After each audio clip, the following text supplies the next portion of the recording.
Podcasts proudly presents the Wrestling is Real podcast, because wrestling needs us. Brought to you by KingofAmazon.com. Go to KingofAmazon.com when you do your shopping for Amazon to help the King of Podcasts. Shop for Amazon at KingofAmazon.com. Tonight's episode might be a little bit over people's heads, but I'm going to do my best to try to go ahead and keep everything pretty easy to understand and easy to follow as I bring you episode 550 of the Wrestling is Real podcast. King of Podcasts here with you. Really appreciate all of you finding the show, as you always do. Now, the name I want to point out for you tonight is Nick Kahn, and he is in no way related to Tony Khan, who is parent to the owner of All Elite Wrestling. No relation whatsoever. But Nick Kahn is a very interesting name. Now, you might have heard today that Nick Kahn will be coming into WWE as the new President and Chief Revenue Officer. Now, we're going to talk about what that entails. We're going to talk about what has changed and why this position is very important, and really get into the backstory of why this guy is so important and will make real significant changes in the company, I believe, based on his background. And I think this move that happened and was announced today, as I record the show, this specifically has everything to do with not so much the answer or solutions being created by shareholders, because the shareholders are not trying to necessarily present solutions to the issues that WWE is having right now. They really just want to know what's being done to fix it. And Vince usually tries to work his way around and spin the shareholders to give an answer that will make them feel happy to keep their shares, which is fine. And he's been doing that for a long time. But it's not working now. The excuses he's normally had have not been working. Now, one thing that has happened, which has been a tremendous positive for the company in the last several years, is the fact of the new broadcast deals. And with the broadcast deals with NBC Universal, which is the existing deal they had before, and getting the deal from Fox, is that the Fox relationship really brings a lot of people together and really brings a lot of connections and a lot of pull and a lot of leverage, to where Fox can really bring in some people from their own end, or bring in some people that they have worked with that have, in some way they've all connected and worked with each other in some way, shape, or form, and will help to contribute to an improvement for WWE. And I think it's a good improvement. This guy's background is really great. We're going to go through it all. So here's what I got. So let's, as always with a story, let me give you the real nuts and bolts of the story. The who, what, when, where, and why. Deadline.com I'm going to go to first. Now, Nick Kahn is leaving his job as the co-head of television for Creative Artists Agency, CAA. It's one of the largest talent agencies in Hollywood and in the world. It really is. If you don't know the word about Creative Artists Agency and the guy named Michael Ovitz, that is the guy that helped to create this. And let me give you a little background of CAA. Now, I read the book about who is Michael Ovitz, and the guy is amazing about him. Now, about the company that Nick Kahn is coming from. One of the big things that he really did off the bat that really made a big difference was when David Letterman was courted by CBS to take, after Jay Leno came into the Tonight Show, to move over. Ovitz has also worked with and has represented some of the biggest directors, actors, and so much more in his time, from Sidney Pollack to Steven Spielberg. Every major studio head, every major talent, and making tremendous strides in over 50 years of being in the business. Amazing work. So when you talk about the major talent agencies in Hollywood that represent all the talent in Hollywood, there's usually about 3 or 4 that you mentioned. And one of them is CAA. It's a huge agency. Now, he will be joining WWE as president and chief revenue officer, reporting directly to Vince McMahon. Now, he fills the void that was left by co-presidents George Barrios and Michelle Wilson, They were ousted in January amid a rocky last year for the company. So we already know there was a lot of issues with the company, and one of the issues that Vince McMahon felt like he needed to do was, remove George Barrios and Michelle Wilson. He felt like with some of the issues regarding Raw and SmackDown that the ratings had hurt even before then. So the buck stopped at those two co-presidents. Now, back in that story, we remember that as soon as it happened, it hurt stock trading. It hurt the company as a hit for why they did it because of some of the talk that was being talked about afterwards. And so it took, again, we're looking at right now, there has been an interim chief financial officer that has been in for a while. And there have been other people that brought on board that were taking care of the co-presidency. He brought in interims that were coming in. But again, it was 8 months almost that we haven't had somebody at that esteemed position underneath Vince McMahon. President, you're basically underneath Vince. You're just the title underneath. You're directly underneath Vince McMahon in the totem pole of power. It's an important position, of course. And for them, there was a lot that was going on with where they were going. So the announcement when it happened was very abrupt. Evercore ICI media analysts said it was an abruptness of the announcement. It was a week before earnings and a month before a planned investor meeting as a concern, which then the stock will be downgraded, the price target will be dropped, and their rating and their shares dropped, much like their ratings. At the time, the developments would clearly cause weakness in shares for a variety of reasons.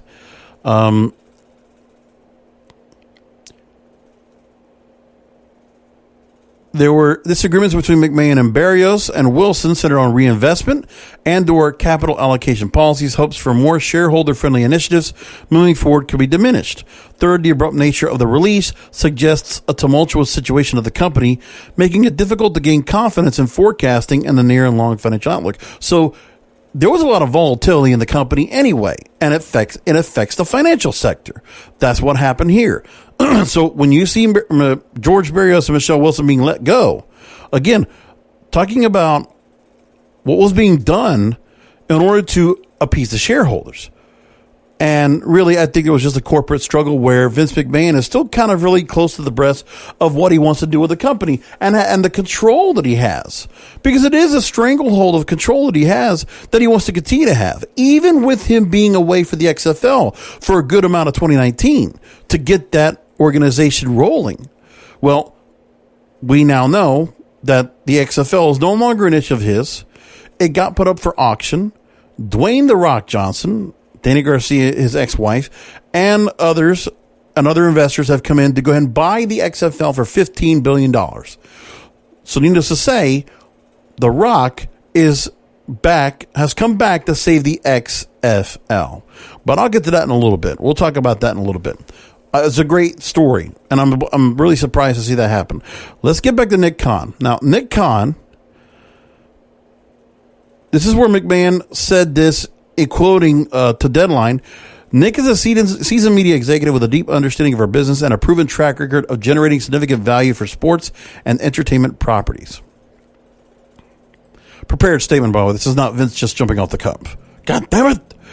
While representing WWE at CAA, he was instrumental in transforming our business model by securing domestic media rights increases of 3.6 times over our previous agreements. So this is the guy who is instrumental in getting the Fox deal and getting a better deal from NBC Universal. Remember, the deal he got, not only to get Raw secured again on Monday nights, to get NXT put live on Wednesday nights, and to get SmackDown on Fox, and to provide programming from their archives because Backstage canceled. It underperformed. But the programming of the old content for FS1 has been proven well. So no matter what, they say that Nick's management style and personal demeanor are perfect for the entrepreneurial culture. He will fit right in with our exceptional management team. So this guy has already proven his chops. This is the one thing we got to say here, that Nick Kahn he's earned his spot. This is not just some guy out of nowhere being brought in. He knows what he's doing. And more than anything else, his resume, his pedigree, what he is bringing into the table, his experience is truly helpful to the cause, because we see how SmackDown and Fox, they want to make it presented in a more of an athletic competition and not so much in the traditional wrestling bubble fashion, which is why SmackDown still performs a little bit better than Raw. I don't think it's much of a difference. Again, Vince still has a stranglehold over whatever Bruce Pritchard or the creative team or whoever else is trying to put the show together. And who is considered the top stars, who's in the middle card, and who are the jobbers, and who are wherever else they want to go. That's what they're going with right now. Now, Kahn's a former practicing attorney. He joined boutique lit agency Broder Webb, Shervin Silberman, at the end of 2005 to launch a sports/news broadcaster division. He segued to ICM.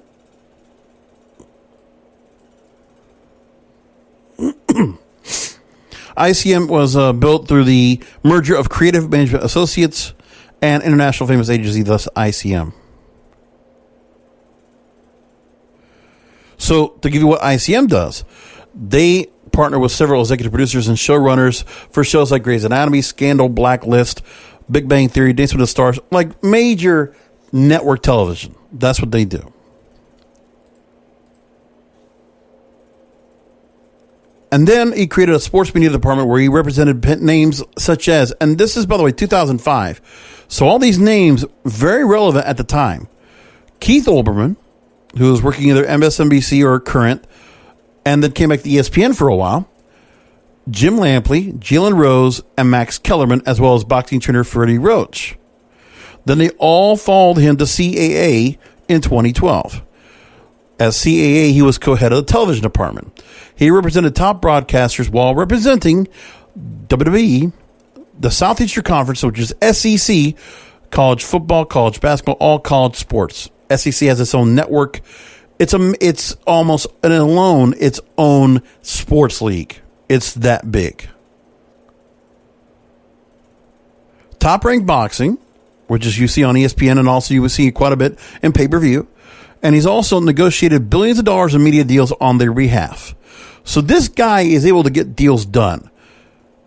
So when WWE, they were not in a position of strength coming out of their deal with the Raw and SmackDown deal for USA.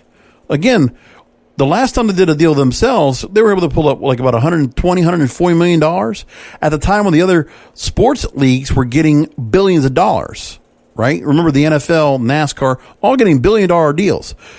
And with the kind of deals that were coming in for that in the UFC, Vince McMahon thought, well, the next broadcast deal we renew for coming in for us, we're going to have a lot of people coming into us, talking to us, and there's going to be some money coming in. Well, there wasn't. There weren't that many people vying for their business, and they got not a big deal from NBC Universal. Not to mention the NBC Universal deal that time also required them to go ahead and work on advertising. So basically, WWE also had to work with NBC Universal to bring in advertisers on a revenue share. It's not so much now. Because what happened is, this guy right here, Nick Kahn, much like Michael Ovitz, learning from his predecessor, CAA, they're a bunch of ball busters. They're a bunch of pit bulls. These guys said, well, we're going to make WWE sound like the biggest brand in the world. These guys probably made World Wrestling Entertainment sound like the biggest thing ever. But again, they had a great track record to work off of. But to make the brand that Vince McMahon did so viable again, after a rough deal of the negotiations, a rough round of negotiations back 5 years ago. What was it, 2015, 2016, maybe earlier than that? Think about it. If I have to go back and look at what they got as their deal back in, let me see. If I go back and look at their deal back in, what was it, 2015, 2014, I forget. I can't remember what it was. Okay, 2014, here's what it was from Variety.com, that their key television agreements went up to $200 million a year, an increase of $90 million. So there was a bit of a change, which is fine.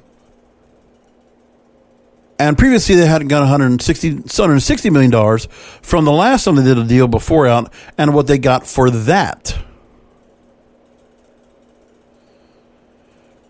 So there was some that came out of that good. But again, the kind of money that is coming in now for WWE is incredible money. And that is Nick Kahn. That's this guy. That's his team in CAA. He's being rewarded for the good work he did on truly to the people. Look, there's a difference between how WWE is perceived by the fans, which obviously we are fickle, we are cynical, we are like, what the hell, man? We don't like what this shit is right now on our TV. It's just recycled bullshit, which I'll talk about later. But when it comes to WWE right now, and you look at what's happening here, this guy is able to make WWE and Vince McMahon's legacy, make it sound like amazing to the people with cash, to the people with real capital, real dollars to put into it. He was able to get to the major broadcasters and say, you absolutely have to have this. Live sports is the deal right now. You give this show live sports. You get a Friday night, which you're guaranteed you're going to get 18 to 49 demo Fox or whichever network. You're going to get the audience here. And that audience is going to fit exactly your demographic. They're going to be able to fit exactly to what you need. There you go. Think about that. With all that being said, Nick Kahn was able to go and make that happen. He did it. Now, in this story, this is a mouse from Sports Business Daily, a sports industry rag. He joins WWE at a time when the business is challenged. Ratings are soft, and the pandemic restrictions have brought its live events to a standstill. Kahn did not talk about specific plans he has for the job in a phone interview. He said, quote, funny guy, the first thing I want to do is figure out where the bathrooms are. We all have a lot of ideas in our head. It might be a little premature to share them in terms of when we're going to execute those. Let me give you the names of what he's done so far. The background is something special. And the way he met with this team at WWE is very interesting too. So Kahn, again, became one of the most powerful talent agencies in the business. And let me just say this. The people he represented, Kirk Herbstreit, Colin Cowherd, Mike Greenberg, Jalen Rose. Right, Kirk Herbstreit represents college football. He's an ESPN analyst across the board. Colin Cowherd, one of the major names at Fox Sports, previously at ESPN, has a nationally syndicated radio show and television show, which is syndicated or simulcasted. Mike Greenberg, who's originally one of the original morning show members at ESPN, Mike and Mike, ESPN Radio, and Jalen Rose, who works for the NBA on ESPN. So these are all ESPN talent and Fox Sports talent. He also represented organizations, again, like I said, the SEC, Top Rank Boxing, and WWE. It was his work in securing the most recent deals for WWE with Fox and USA Network that opened McMahon's eyes to the possibility of hiring Kahn. Kahn refers to WWE as a family business that made him feel comfortable. He referenced a small 50th birthday party, and he and his wife Yvette were invited to Triple H's house last summer. Quote, we looked around the room and said, it's really kind of them to consider us friends. For a family-run business, albeit a publicly traded one, it just felt right. At that moment, I started thinking, I wonder if there's something bigger and better to do with them. Now, at 45 years old, Kahn has been working in the agency world for 13 years, and Michael Ovitz, just to let you know, as a top agent at CAA, being an agent much like Kahn was, he was given the chance to go ahead and oversee either a movie studio or a major network or some kind of league or enterprise. So this enterprise right now, to be the president here for Kahn, it's honestly a rational move up for him. So he says that, quote, there had been interesting opportunities other than being an agent that had come my way over the last few years. I never really contemplated any of them seriously. When this opportunity emerged, it seemed like a no-brainer. So now he's leaving CAA in good terms. So this guy could still have kept going on with the agency stuff, found something else if he wanted to as well. Now, a lot of people were saying a lot of good things about him. One of Kahn's clients is ESPN's Tom Rinaldi. He's a reporter for ESPN. He said that Nick Kahn changed the nature of representation in the sports broadcasting space. Quote, his understanding of its landscape is peerless and often exceeded by his vision of where the business is moving at any given moment. He just sees things others don't and is in perfect position when they happen. His relationships are unmatched, period. And they've been built on trust, truth, and loyalty. I was never just a client, ever. And he's never been simply an agent. He's a friend I love. If this guy is getting that kind of acclamation from a client, that tells you there's a passion. There is an instinctiveness on this guy's part. He's got instincts. This is the kind of guy, based on everything we're reading right now, this track record, this is the kind of guy that Vince McMahon needs in his inner circle. And I'm not talking about AEW. But this says everything. Now, there was a story that came up about CAA and the whole story about what they've been able to do. They also deal with players, like with athletes. Okay. In 2018, Forbes reported how CAA is the most powerful agency in sports, booking $5 billion in new deals. And of course, you're talking about partly WWE. But what they've also done in the same time, they talk about an event that they had at AT&T Stadium, the Dallas Cowboys Stadium, to entertain their clients and other people. And it was right before WWE was closing a blockbuster $2.35 billion deal with a number of competing network executives who were already at the stadium. Remember, 2014, basically one company who had already been with them before was ready to go and put more money in. When CAA was involved and Nick Kahn and his team were involved, multiple opportunities. Okay, multiple competing network executives. This guy made WWE what it was. And if maybe it was just his team as well, but this guy helped to create the buzz, to make this great, the hype. If that guy's able to make hype like that towards executives and the networks, that's a great move. Because no matter what, he can do, he can go ahead and play spin cycle and really try to go and put the moves along any network. If he has to deal with Fox, he has to deal with NBC Universal. This guy is going to be able to go ahead and prop up WWE. They'll make sure that the broadcast deals stay intact. But then again, he's going to make sure that the ship is right to make sure this is all taken care of.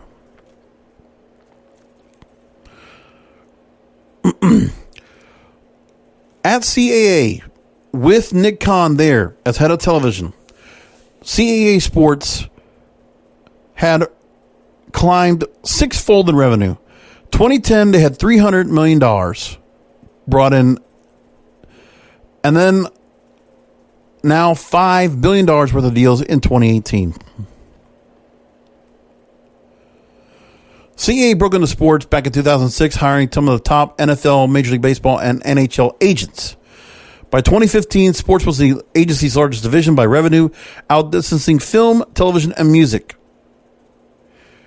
Their most public dealings revolved around the playing contracts of superstar athletes like Chris Paul with the NBA, Drew Brees of the NFL, J.G. Watt of the NFL, Dwayne Wade of the NBA.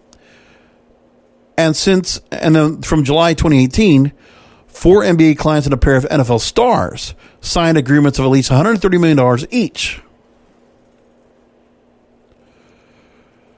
Now, into the story of the deal with WWE as the broadcasting deal came into play in 2018. Here's the inside of it. So, Alan Gold and Nick Kahn worked together to broker 3 major sports-related deals for clients in 2018. WWE at one point was an Endeavor client. That was with WME, another major agency. But then Nick Kahn was able to bring them over to CAA to represent them. And that was because of potential conflicts. And the reason why Endeavor was let go as a client for WWE is because they were working with the UFC. Because they had the UFC, they acquired it for $4 billion in 2016. So, again, conflict of interest, go to another agency. So CAA was the next place. Now, our people, quote, had intel on what they thought the market could bear. And that's what Harold Newchow, co-head of CAA Sports. Quote, we got WWE to understand there were some other more dollars in there. We gave them reason the market over a long period of time. So again, the deal for $2.35 billion over 5 years, more than triple they made the last time in 2014. The deal, of course, gave guaranteed long-term income for the company, $1.45 billion in paper profits into Vince McMahon's pocket. Money, money, money. Then the stock doubled at that point because then the stock went up, way up after that because of that relationship. Of course, the pandemic dropped it down somewhat, but still, compared to where they were before, this company went to another level, a more professional level than even the product is, to be honest with you. Now, Michael Levine at CAA Sports says, quote, media rights are a very fast-moving and complex marketplace that are evolving in real time, and our team has been leading a long time.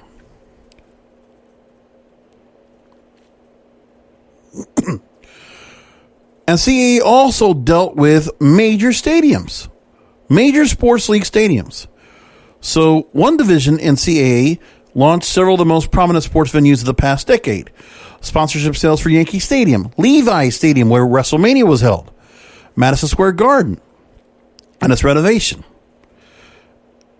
And then in 2019, they helped to get things set up for the Chase Center, the Golden State Warriors' new arena, which, if I'm correct, I believe Raw or SmackDown, I forget what it was, but there was an event that was being held. Raw, WWE live shows are held there.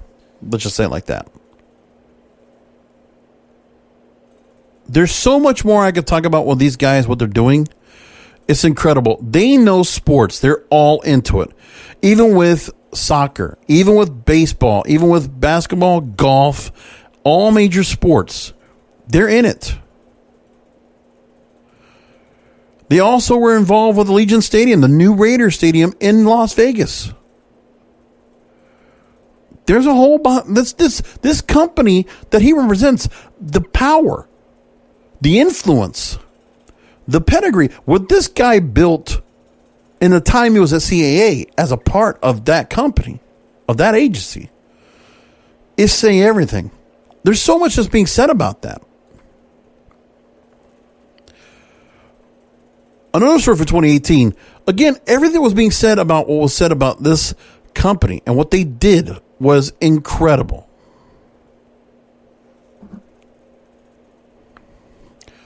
The bottom line is, Nick Kahn represents a great opportunity for this company.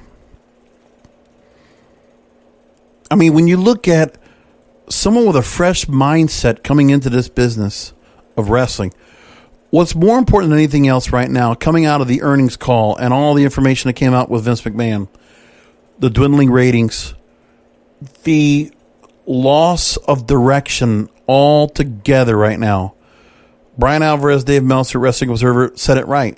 They're throwing stuff on the wall to see if it sticks. Raw this past Monday night was indicative of that.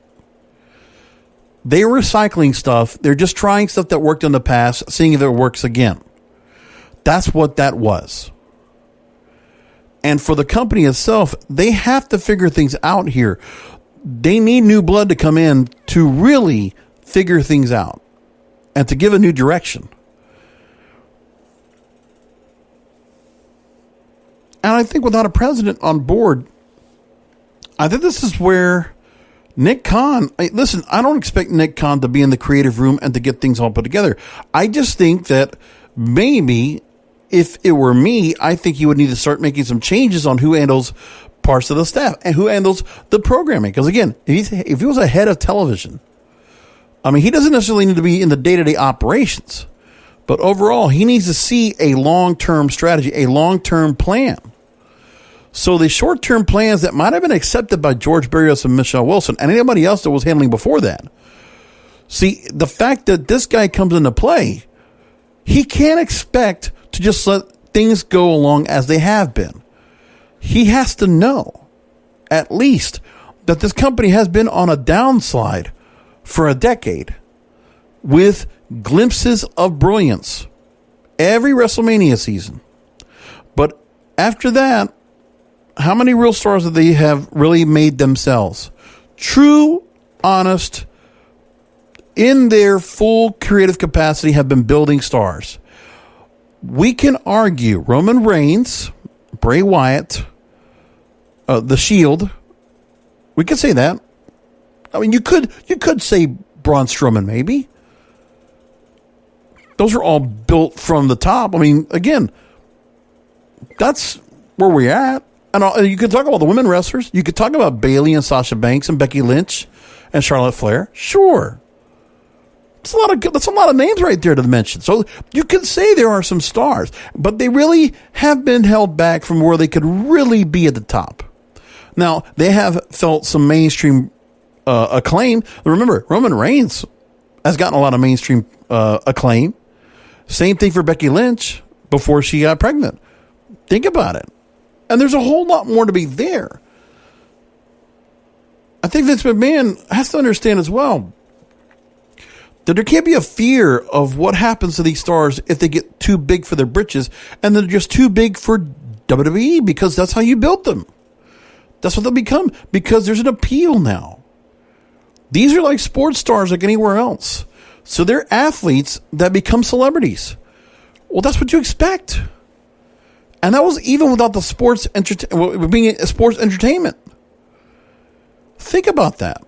When you have that all being put together, that's a big difference. But this company right now is running without rudders. Okay, they're running without a captain on their ship. It's just running aimlessly, looking for dry land, with no direction, no map, no compass.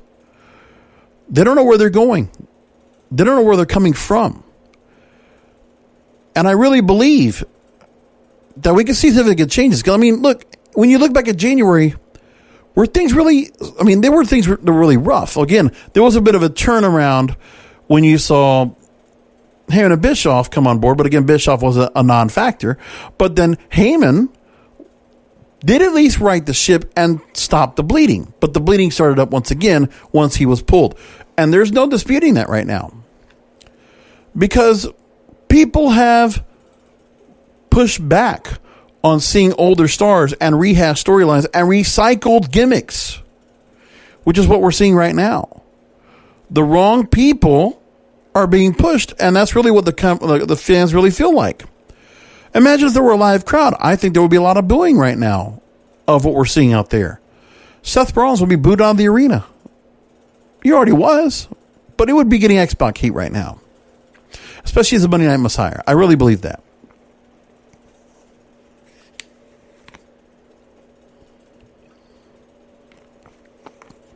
if you had a good crop of live fans, if you had 10, 15,000 people in an arena once again, who would be the ones that would be really getting the biggest pop right now? Well, I know we haven't talked about that in 5 months, but really think about that. Who would be getting the biggest pop right now? Well, I can't say there is. We know Edge would have gotten it. We don't know if it would be still as good as it was at Royal Rumble. But think about it. There were some highlights. Royal Rumble, WrestleMania, we got some good things. And, of course, the cinematics that they've been doing, we like that. But that's not going to satisfy every week. The weekly format is antiquated. It's the same as it's been since the 90s. And it needs a significant change. Now, you can change the broadcast team all you want. You can change who's coming out to the ring all you want. But still, the format, the feel, the style, it's still the same. Hasn't changed much. We just get attached to certain stars. And in some cases, the stars that people are getting attached to are not the ones that are wanting to be pushed by the company. They're not Vince's guys. Not always. But that's what it comes down to. So we need something else to come out more to help change things up.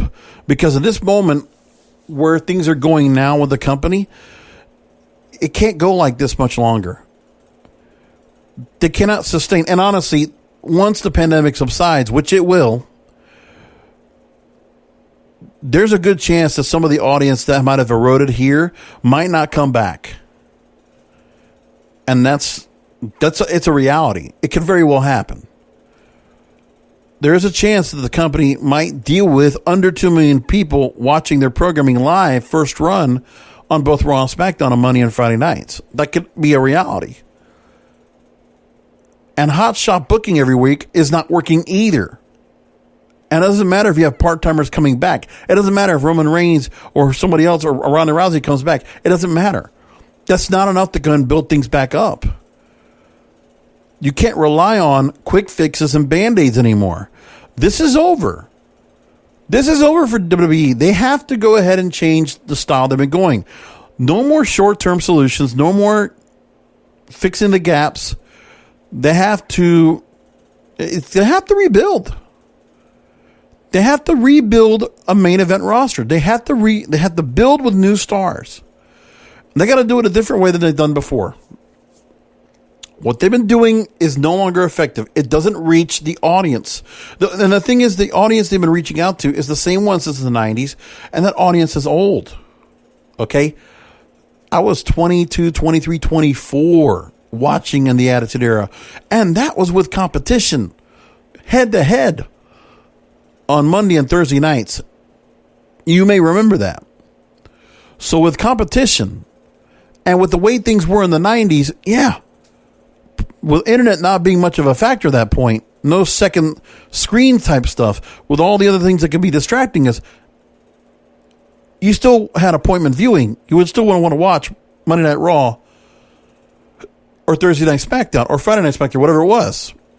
And WCW would have also competing against it. So you had a lot of wrestling at that time. And even at the worst, WCW and WWF were still pulling in 6 million viewers. Remember that.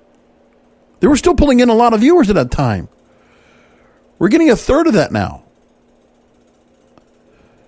And to the credit of AEW, they are getting an audience of about 750,000 people right now watching the show first run. And if you count the, additional days after of on demand, they're getting to about over a million, 1.5 million people watching the show. For cable, that's not bad. That's performing. And their 18 to 49 demos, regardless of what people say about it, are effectively doing well. They're performing. It reaches a younger audience. We talk about NXT. Yeah, it wins the 50-plus demo. Same thing with Raw and SmackDown. It wins 50-plus. It's not reaching younger viewers. This is a company that's supposed to be geared toward younger viewers. Well, what are they getting right now? Is there anybody that's really kid-friendly right now? Is there anybody that's role model type of thing? Or really have the powers that be at WWE really lost the direction? Or even the social media is not even as effective as it was? because they're still a bit saturated with doing The Bump and all these other shows they have. The network subscriptions are pretty good. That came out from the call pretty good. They're still going to get money from the deals, but of course the extra revenue they would get from live shows and merchandise and other things were not coming back. The ratings were hurting. So not all their cylinders are hitting right now. Nick Kahn has to come in. This is his job. He has to come in and get this company on all cylinders running. So he is going to have to address the revenue. So whatever they have to do to get live shows running again, he's going to be a part of that. The creative and the programming and the day-to-day programming and the way the operations are going, he's going to be a part of that. And I don't think this guy is just going to sit back and just let Vince talk and Vince has to just kind of go along with it. No, he might be answering to Vince McMahon, but Nick Kahn must know very well coming into this job, he cannot just come in and be a yes man to Vince McMahon, or else he's ineffective. This guy's got to be able to do his damn job. And as far as I've read all day today, reading up on Nick Kahn, this guy, once you take the wheels off him, take the training wheels off, take all the obstacles away from him, this guy's in a top position. Let him do his fucking job.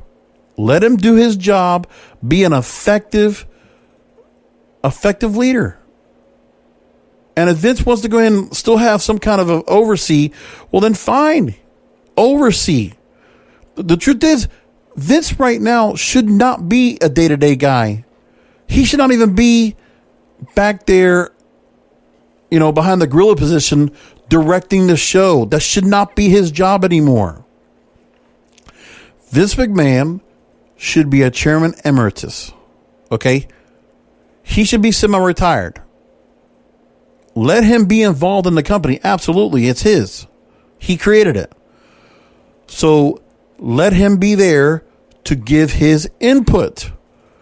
Not a daily input, but give his input. Of course, go to the old man for ideas. Go to the old man for where you're going to go with planning and decisions. Get his input. Absolutely. But he's no longer the final vote. He's no longer the green light.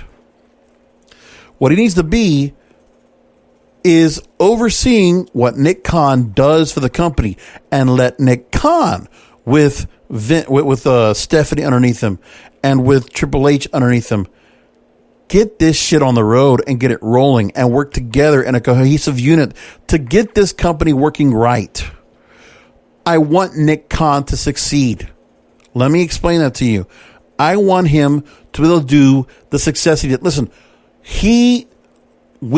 the fans owe a debt of gratitude to what Nick Kahn and CAA did in order to get these broadcast deals. Remember, I was pounding on this computer back in 2018, even before that.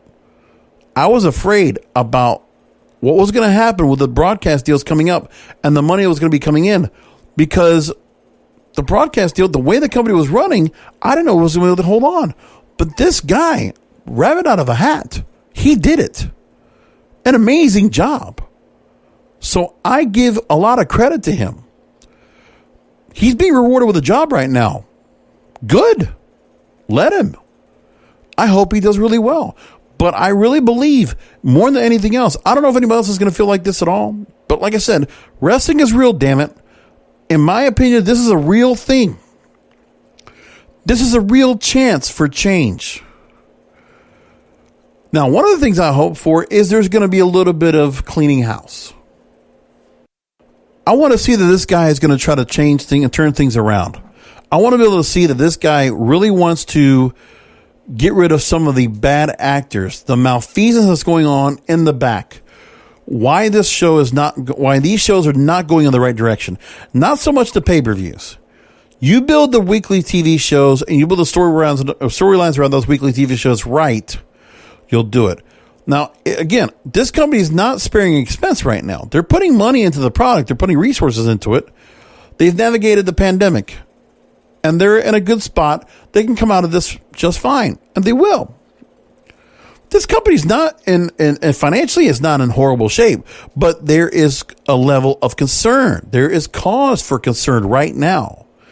This position, this appointment, this hiring is a turning point for this company. I talked about a watershed moment a few months back. This could be a watershed moment right now. Nick Kahn, behind the scenes, we might not talk about this guy much more over the next couple of years. But I'll tell you what, I will like to see what we see behind the scenes at the headquarters.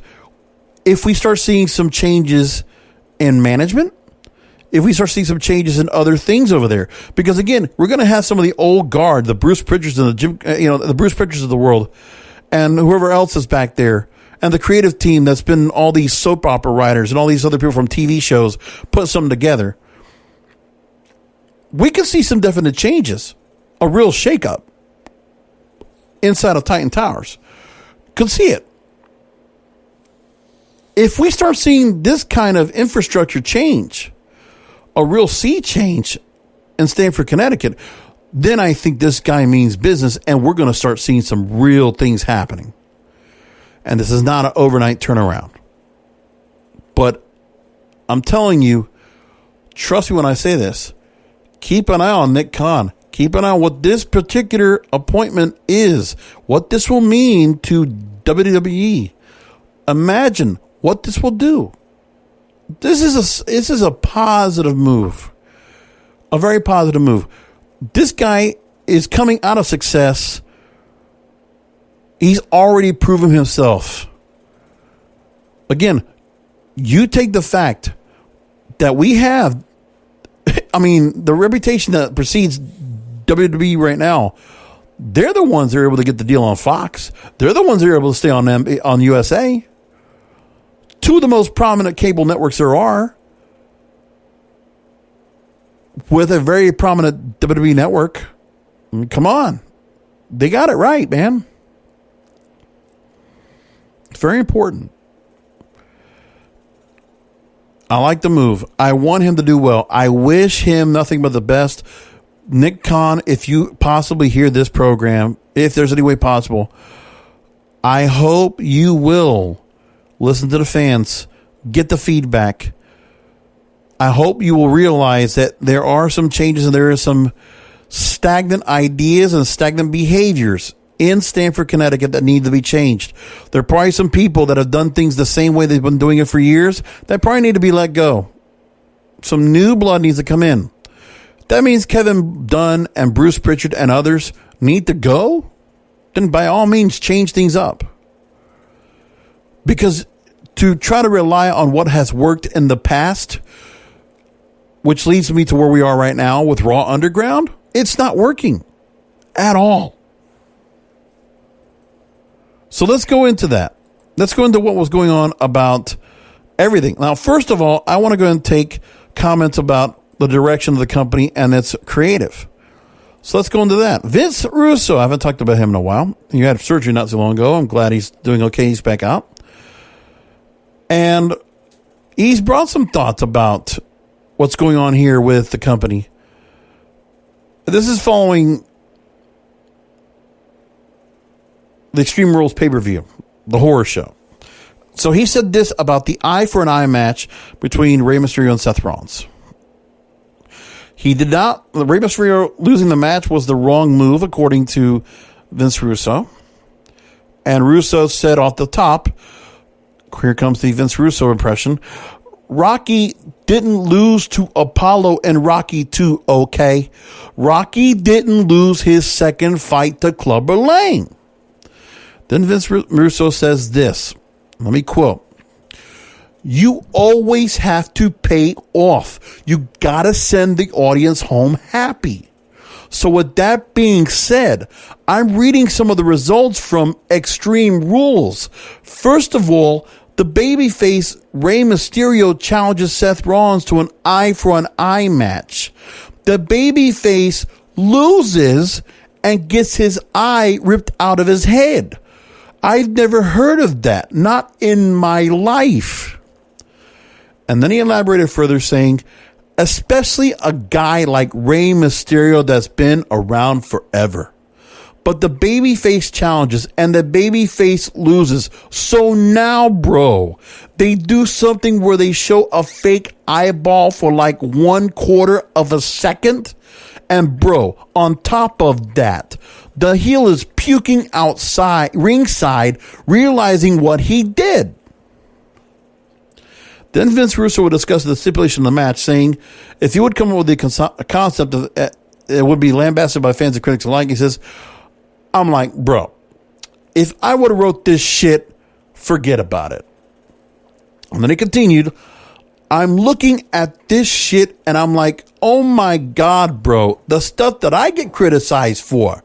If my name was on this, that's all you would have been reading about. And again, bro, keep in mind, this is the great Vince McMahon. This is the great filter. He's absolutely right. And it's true. Because that says everything about the product. This is what is a high concept idea at the hands of Bruce Pritchard and the other minds in the creative team at WWE, right? Part of that. So that's one of the things we talked about. And of course, they're moving along with that storyline with Dominic coming in, this and that. We have the Hurt Business now as a faction, which is meant to be the Nation of Domination, but they kind of changed it around because Black Lives Matter is not a good narrative to put in right now. And then they have Retribution, the new faction that decided to blow up some transformer outside the building in the Performance Center. Retribution is WWE's answer to Antifa, anti-fascists. The kind of people that are burning courthouses and, burning flags in Portland and Seattle and other cities. Yeah, some of the opportunists you might have seen on Twitter that are burning stuff and burning cities down and all this kind of stuff, right?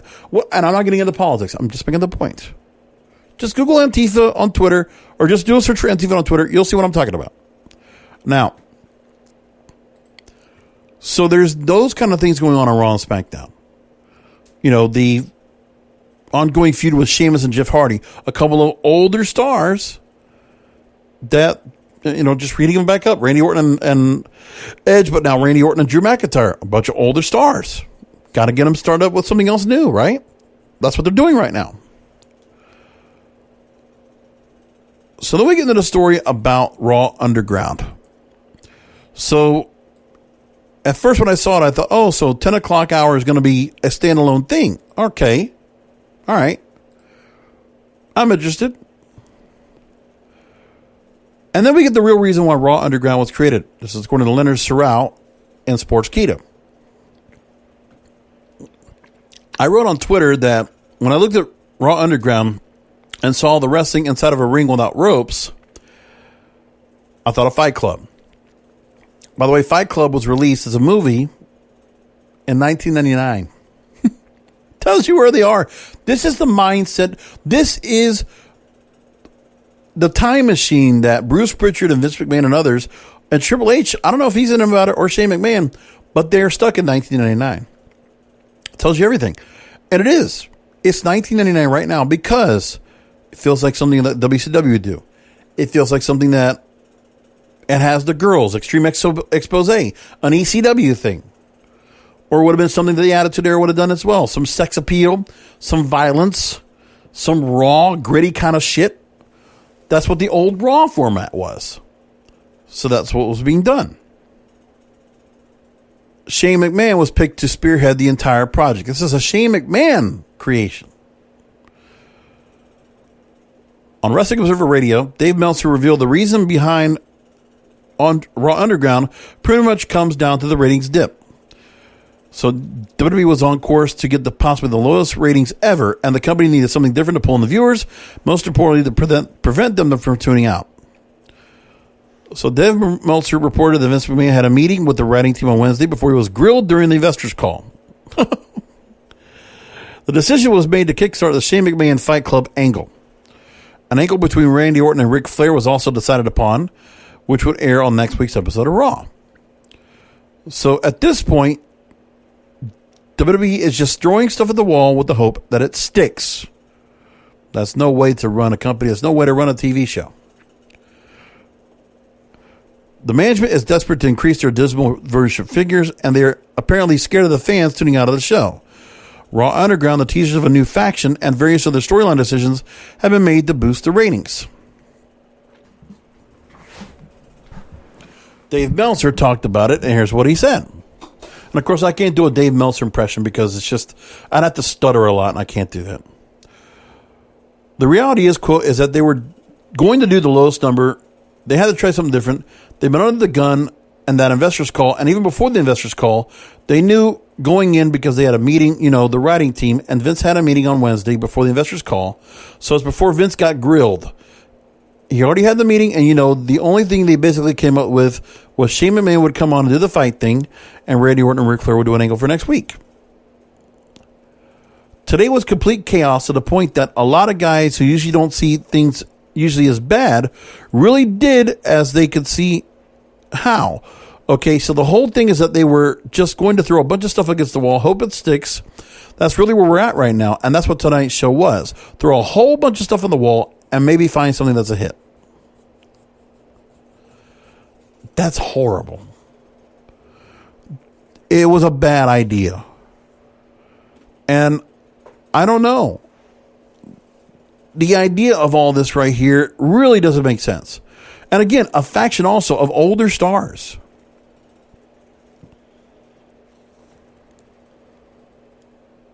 A lot of over 40 stars right now. That's not a horrible thing, but that's what WCW did too. We all complain about older stars. We're not saying it so much right now. But the reason we're not talking about so much older stars is because these stars never been always at the top. They were always mid-carders. When they made a glimpse of main event status. But MVP was never main event. Bobby Lashley was a glimpse. Drew McIntyre was considered the future, but then was always kept in the mid-card or a jobber. Randy Orton has always been just somewhere in the middle. He's just like upper mid-card to main event as needed. And that's it. It's a bad situation. It's a really bad situation. And nobody knows what to do here. But again, the ratings were horrible. But maybe people will start getting into it. The current plans for Raw Underground were rated from the rags. I'm going to Ringside News to talk about this. There are some of the wrestlers that do want to jump in and be a part of this new gimmick. Liv Morgan has expressed this. Some other women have also expressed that wanted to be a part of this whole storyline. At this time, there's no plan for a Raw Underground title. It's also kept in mind that plans are changing week to week right now. So there was a slight boost in viewership this week, and that was it. So to avoid the worst rating possible, that's what this did. But again, this is a 1 week tryout. Last week's episode got 1.628 million viewers. Last week, the third hour Raw gave a new all-time low of 1.463 million viewers. It's pitiful. So the 3 hour average right now is 1.714 million viewers for this week. And that's it. And apparently got a little bit of an uptick in the female demographic for whatever reason. It's not good. We don't know what they're going to have. And also just the fact that Shane McMahon returns doesn't do much for the ratings at all either. So we're going to expect Shane McMahon to be back on a more permanent basis once again. That's what we're learning. A member of the creative team with close knowledge of the situation says that McMahon is back and it's going to be all about Shane again. It's, of course, the old idea that McMahon's equal ratings. And that's why they're thinking that Shane McMahon coming back would make a big difference. Wow. Okay, a couple of things before I wrap things up for the night, because we're already coming up on an hour.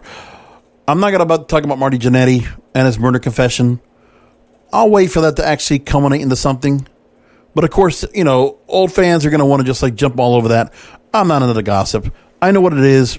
I'm just not going to talk about it. Listen, if you want me to talk about it, I'll do a Wrestling Goes Real Extra on my YouTube channel. And when I'm not podcasting, I'll do it there.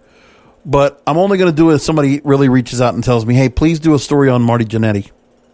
So you hit me up. Email me kingofpodcast@yahoo.com, kingofpodcasts@yahoo.com, or hit me up on the Facebook page, facebook.com/WrestlingIsReal, or on Twitter @KingofPodcasts. You hit me there, and I'll do it. I'm just saying, I just need one response to tell me, hey, please do it for us, and I'll do it. I'll do a segment. Not a problem. So you let me know what you think. I'll tell you what, if I get any donations, which you could do through cryptocurrencies, you want to do through Bitcoin or Ethereum or Dogecoin, whatever you want.